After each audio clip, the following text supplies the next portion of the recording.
Another rainy day here in San Francisco, and I forgot my jacket, and it's cold. Wasn't really doing much thinking this morning.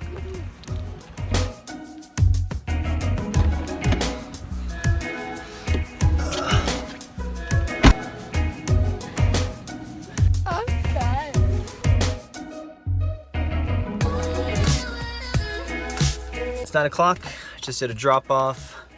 Oldest to homeschool group, youngest is at kindergarten. I'm hanging out here in the car with Tools of Titans, and man, if you guys aren't following along, you need to, and it's raining.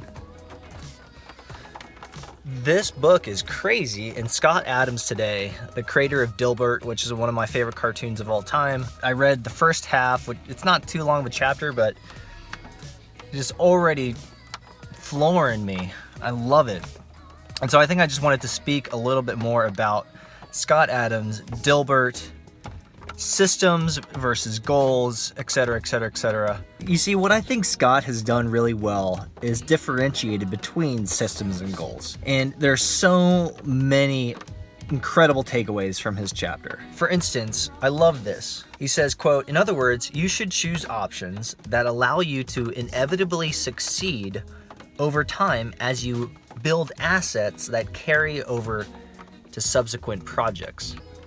And that couldn't be more true, especially in a digital economy. In fact, I really feel like a big part of my story as a professional is exactly that, is I have been building systems in my life that have been a consequence of me actually executing against projects. It just so happens that a lot of that is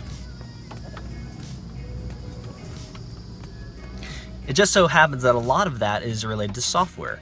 And I've been gaining these skills over time. And as a software engineer, as a software developer in the web space, I have created a constellation, kind of an ecosystem of skills that weren't necessarily directly tied to software development, but that were a consequence of me building software, starting projects, starting companies. A great example is blogging, which is something that Scott Adams actually talks about specifically as a system and not a goal. And for me, as a writer, as someone who's been blogging for 15 years every single day, I've learned a ton of different skills associated with digital writing. And it's something I've continued to practice and execute against. I love the idea also that at the end here, he shares that the payday for blogging eventually arrived, but he didn't know what that path would look like when he first started. And I feel the exact same way. It's really kind of crazy. I feel the exact same way about video. I feel like there is a future of video as it is associated with my life, but I am completely unaware. I have no idea of what that actually will look like and when the payday will actually arrive. And it doesn't really bother me. Sure, I have this kind of micro goal of executing a video every single day for 365 days for the first year, and that's cool. That's very helpful. That helps me stay accountable to that goal. It helps me stay accountable to the system, and that's really what's most important. Is as a consequence of me saying yes to this project, as a consequence of me executing against it daily, I am building in systems. I have learned so much around video. The tooling, the technologies, the tactics, the strategy, distribution, how to edit and produce, and like all of these skills that I've acquired so quickly that I would never have gotten if I had not tried it. I would never have acquired these skills. I love it. I also love on 264 how he talks about that this was public practice. I think that's very crucial. And sure, there's the risk of feeling bad or not looking cool and whatnot, but I don't know, there's just something powerful about publicly practicing your craft and your art. And I think blogging and video and a number of other principles and practices align perfectly well with this. That is a little bit of a longer rant that I was hoping to share with you around Tools of Titans today. But the Scott Adams chapter is fundamental, it's great, and I hope you have some time to get this book, to spend some time with it. Again, I'm just doing it one chapter a day. There's enough to digest. But today, if anything, just meditate on systems, not goals, accumulating a constellation of skills over time. Don't worry so much about the output necessarily, or the end result rather. Worry about daily executing, practicing in public, and over time I think there will be a payday, and it doesn't have to be monetary. I think there are many more significant paydays that we can receive as a result of us executing against the things that we really enjoy. Thank you, Scott. Man, what a crazy awesome chapter. Appreciate that so much. And now I got to get back to work because I love reading, but it doesn't pay my bills right now.